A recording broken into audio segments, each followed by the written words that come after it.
gosh. All right. Well, I say let's kick it off on our first episode of Broker Rehab. We are so excited. I'm Courtney Twiss, coming at you from Mariposa, California, outside Yosemite. And I have the lovely Jeff Sutherlin with me, all the way from Arizona. We are so excited to do this. Can you tell?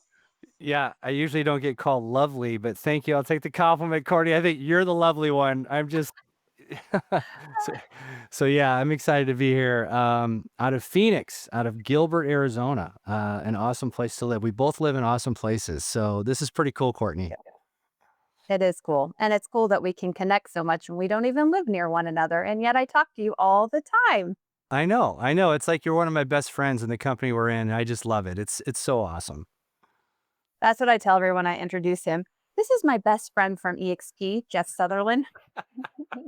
Have you met him? He's pretty great. It, it must be because we have such a just similar background. It's kind of cool. We're excited today to kind of share our stories a little bit before we kick off this broker rehab. Yes, yes. Well, why don't you tell everyone why we are doing this? Well, we were talking, Courtney and I, about how there's such a need in this great industry we're in to have brokers come together and learn from each other and collaborate. Courtney and I are big believers in collaboration. We're better together.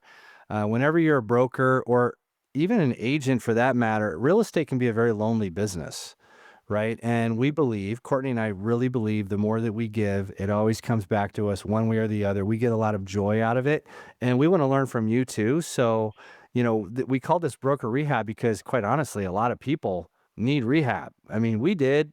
We needed some rehabilitation. So we want to talk about our experiences and bring people on and share stories and give you solutions on how you can have a better business and a better life.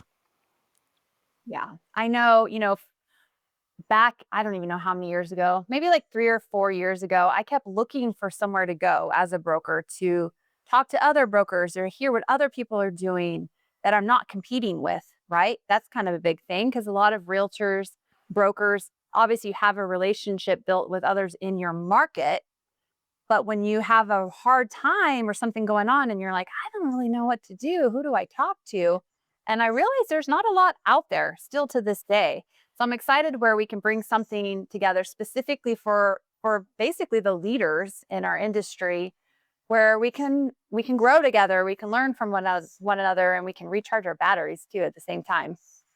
Yep, that's right. That's right. And I can't wait to get people that are just so talented on this show and talk to them about some of the stuff they're doing. And then also, just help people out because like when I was a broker, I managed hundreds and hundreds of people. It can be difficult. You're spinning a lot of plates, you're managing a lot of people. You have to work on compliance and production and leadership. And you kind of have to have so many different hats. And it's really hard to be really good at all those things.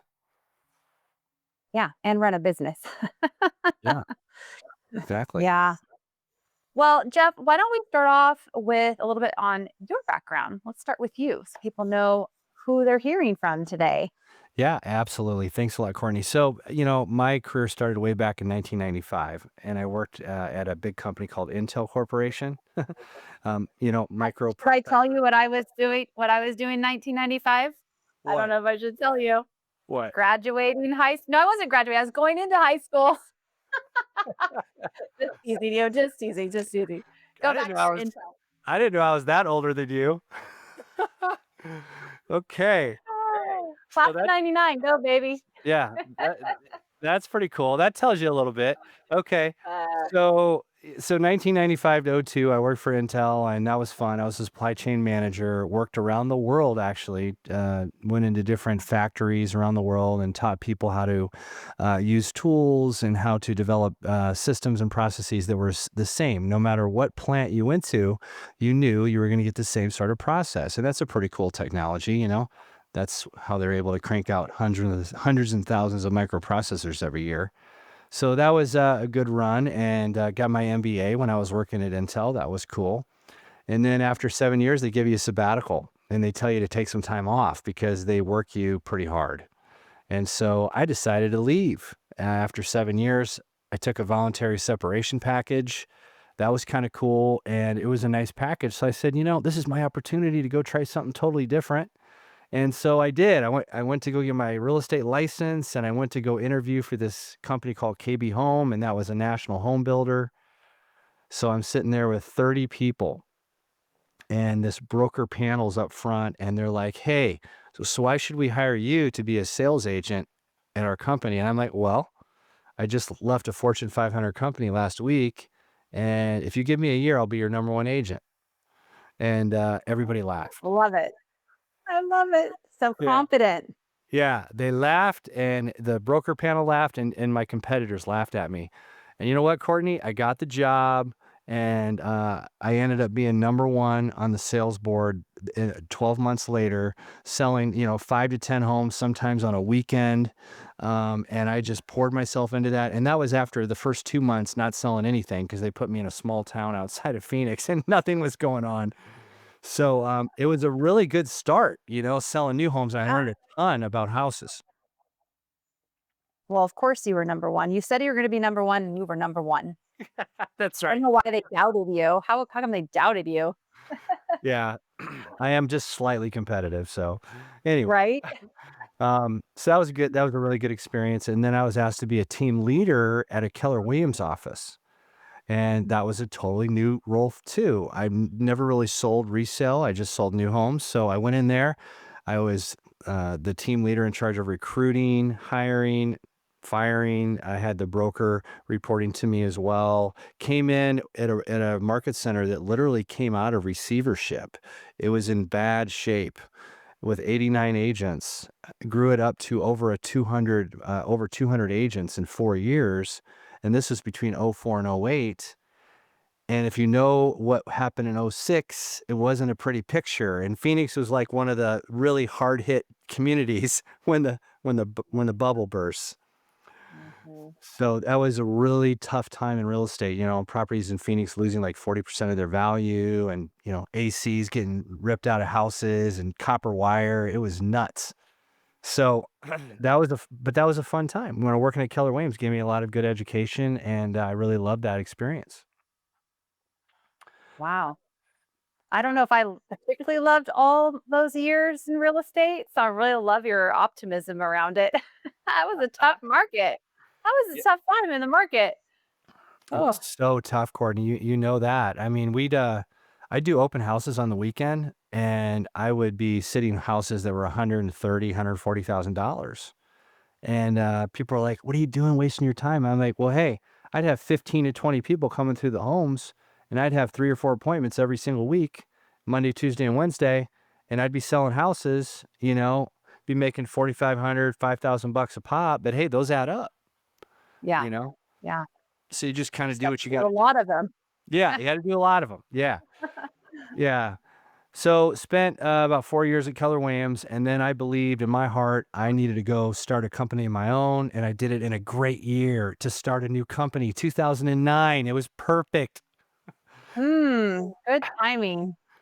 Absolute financial calamity all over the country. So I was like, I'm going to start a real estate company.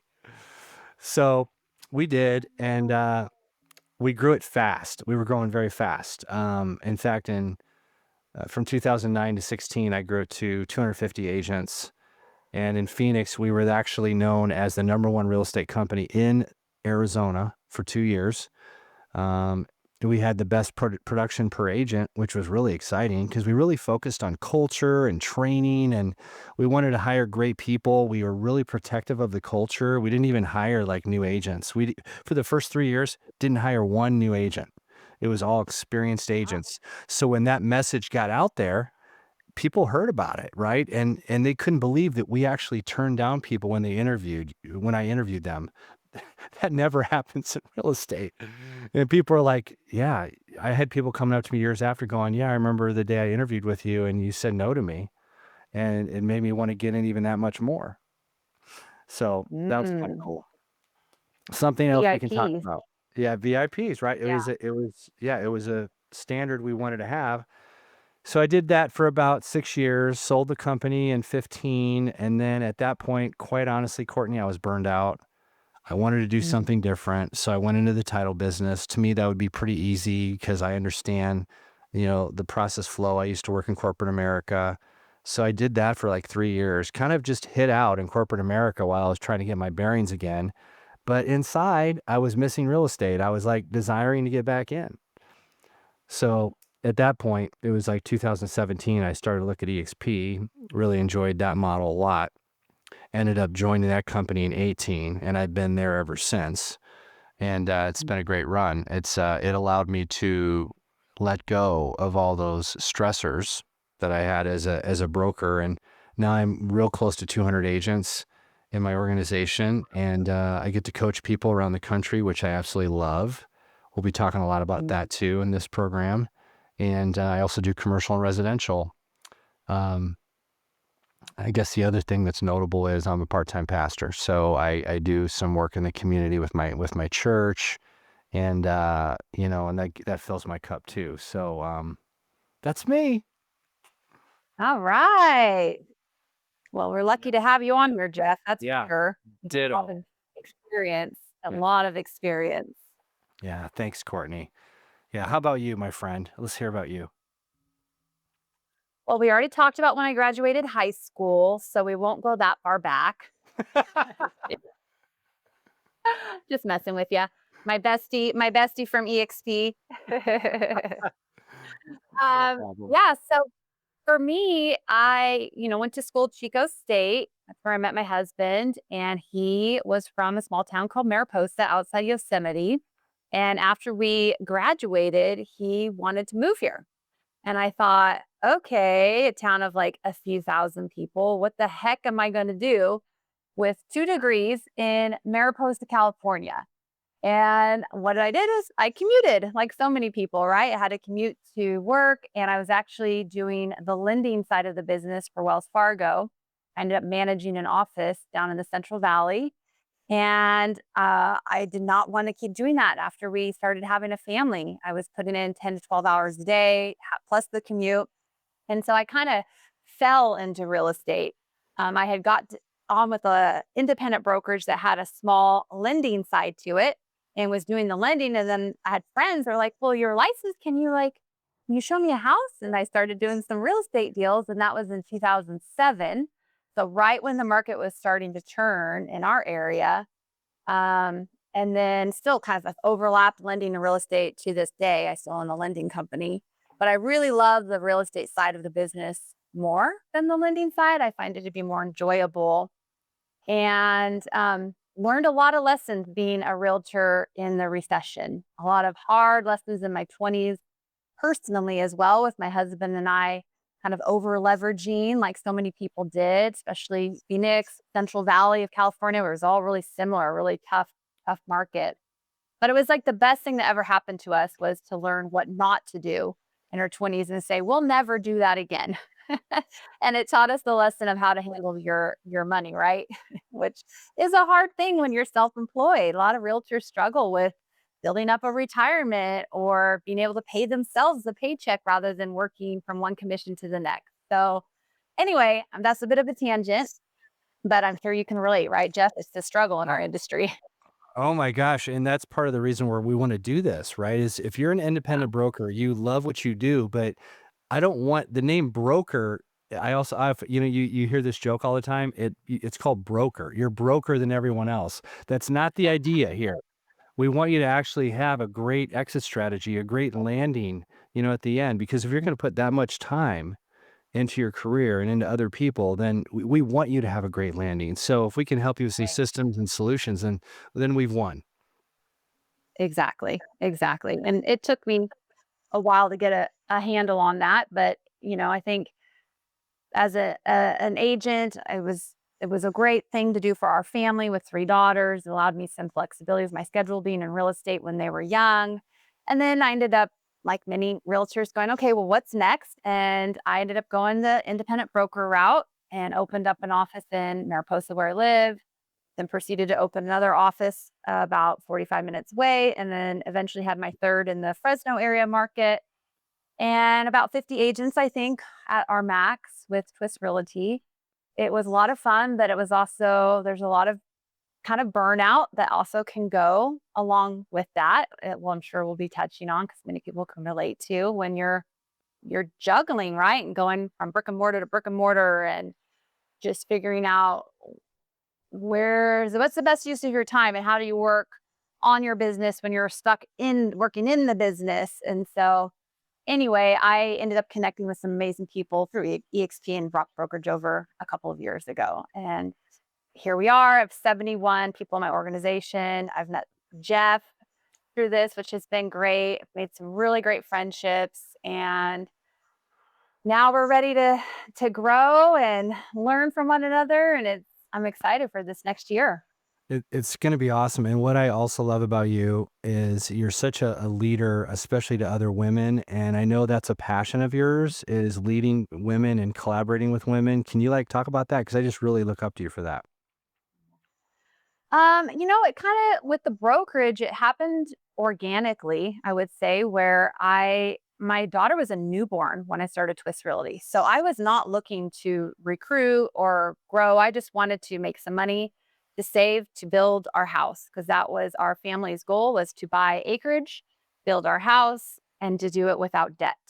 And that was my only focus. But, I ended up from that working my butt off, doing quite a bit of deals that got noticed. And it happened to be quite often other moms in the industry that were wanting to work with me and started to come and say, hey, can I work with you at Twiss Realty? And like you, I, attempted, didn't always do the best job at hiring the right people, but I did do an interview process. I do have some that I said no to, but I also have a lot of really great ones that I ended up working with. And ultimately, as I grew, I needed some of them to fill some leadership roles. And we had a leadership team, ran EOS, if anyone has read Retraction. And it was all women. It was a women-led leadership team. We started off with a prayer, which was not EOS, but that was our version. And just tried to have a lot of structure around that growth, which really helped us. That's so cool. I just can't wait to talk more about that stuff. When I was thinking about this program and how we're going to be doing it on a regular basis, if you think about it, if you're a broker and you're operating at a very high level, you have to know so much about so many different things, Mhm. right? Think about all the technology advancements we've had. Think about AI, how now if you have to know a little bit about AI or you probably will be left behind. You have to know how to budget, right? And this is where your Dave Ramsey experience comes into play. I was a facilitator for Dave Ramsey as well. I love that program. So a lot of those things all, count in this whole process of becoming a better leader. What about marketing? What about compliance? What about leadership? How do you run a sales meeting? I was literally writing down all these things last night about that we could talk about that can help you and give you like a blueprint on how you can succeed as an independent broker and just give you ideas so you can have some hope again. So you actually know that, you can do this, but you probably can't do it alone. You know what I'm saying, Courtney? Yeah. And it's okay, right? You move faster when you're doing it together and you're collaborating. I think in our industry, a lot of agents, you hear how cutthroat it is. And I haven't really experienced that too much in my market, but I think that we will make our industry better if we all collaborate and try to improve together, regardless of what brokerage you're with, what your role is. We have to be in it together if we're going to improve, right? And we have to do it collectively. That's right. Elevating the experience of the consumer. Right? If For we're sure. focused on the consumer, that makes everybody better. A rising tide lifts all ships. And that's Right. what we're about. That's what Courtney and I are about in our heart of hearts. Regardless of where you work, we just want to help you. And it always comes back around. It's the giver's gain philosophy. If we help enough people win and Mhm. get what they want, we'll get what we want. And we want relationships and we want to make a difference, right, Courtney? Oh, absolutely. For sure. For sure. Yeah. I know you're saying that. Did you ever read the book Go Giver? I can't even remember who wrote it, but I remember it's such a good book. Bob Berg, good book. Okay, there you go. That made me think of that. Yeah. Yeah. It's a great one, yeah. So, I mean, our audience, we hope, will be people, not just agents, but brokers, people that want to become better. And we have so much to talk about. Well, there's probably not going to be any shortage of content because when you run a brokerage, you run everything. I even had to know a little bit about taxes and how to set up entities. I'm like, I never knew I'd have to know all that stuff. It's like, so we just can't wait to get into the meat of it, and I couldn't be doing it with somebody that I respect any more than Courtney Twiss. She's awesome. Oh, thank you so much, Jeff. Well, obviously, right back at you. I'm so excited that we have come together to do this podcast. I can't wait to hear from guests as we move forward with our next episodes and just kind of go over more of those pain points that brokers feel and, you know, commiserate together and also rejuvenate and bring our spirits up and grow together. That sounds so good, Courtney. I can't wait. This is going to be a great run. So we hope everybody plugs into us. We're going to be putting these out all the time. So looking forward to growing the community. So I think, Jeff, before we sign off on our first episode, we need to introduce the recharge room. And this is something that we're going to do at the end of every episode where we can just pause, take a moment, breathe, maybe reflect because we're always going, going, going, and we're moving on to the next thing. And that's not always what we need to do. Sometimes we just need to, and we need to recognize those wins, those small wins and those successes as we move on and realize, look how far we've come. Even if we're a little bit in the trenches right now, look how far we come and look how far we can go. So let's introduce our recharge room where we can just take a moment to just recharge our battery. Yeah. So think about this. When do we get the most burned out as brokers? Typically, it's because we're reactive all the time, right? We're on that wheel, right? Of just reaction. So when you think about recharging, I'm going to give you a little challenge. I want you to think about somebody in your brokerage that's really working hard. And maybe they've come across some challenges. Maybe they're a little frustrated. Instead of you reacting to the problems that come your way, take some time today and actually call somebody that you care about that works for you and tell them how much you believe in them. Because when we do that, that helps recharge our batteries because we recharge through service, right? Through helping other people. Tell them how much you believe in them, what you see in them, and tell them to keep fighting. And then if they ask any questions about the business, absolutely coach them up. But do that call without any prompting, right? Just do that because you care about them and see what happens to your outlook today. Perfect. All right. Well, on that note, we're going to end our first episode of Broker Rehab. Make sure you follow us on Instagram and YouTube. I'm at all things Twiss. Jeff, what about you? Where can they find you? You can find me on YouTube, the Jeff Sutherlin Show, and this show. Boom. Yeah, let's go. I hope everyone has a great rest of your day. Let's go kick some butt.